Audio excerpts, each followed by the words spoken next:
Les travaux d'électrification dans la sous-préfecture de Namané sont à la traîne. Et le député de la localité a tenu à rassurer les populations sur l'état d'avancement.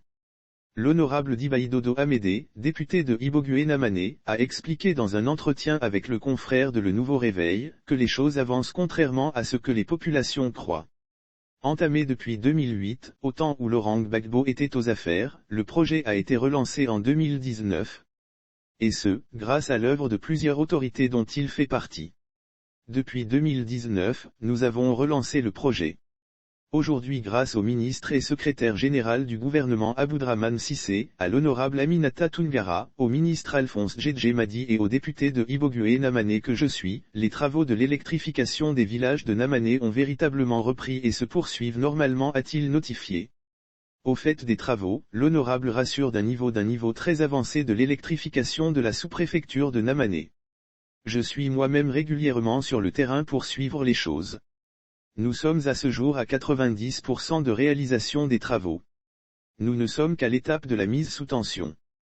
À ce niveau, la moyenne tension qui part des villages voisins d'Ibogué, s'arrête à Drekua et à Kérégué, deux premiers villages de Namané, qui ont été mis sous tension donc électrifiés, a-t-il déclaré.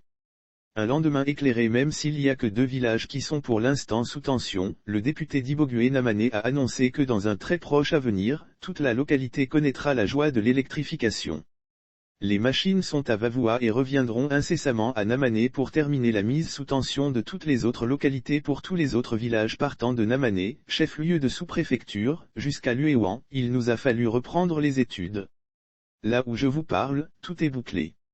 Les machines sont à Vavoua et reviendront incessamment à Namané pour terminer la mise sous tension de toutes les autres localités qui sont déjà équipées en poteaux, fils électriques, etc. a-t-il signifié.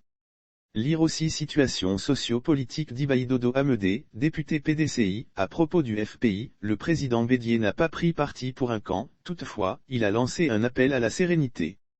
C'est le lieu d'appeler à la sérénité et à la patience. Nous demandons à tous d'éviter de poser des actes de nature à freiner le développement si bien amorcé. Il y a assez de projets pour le canton Lobouo. Bientôt, il y a le profilage lourd qui arrive, a-t-il invité.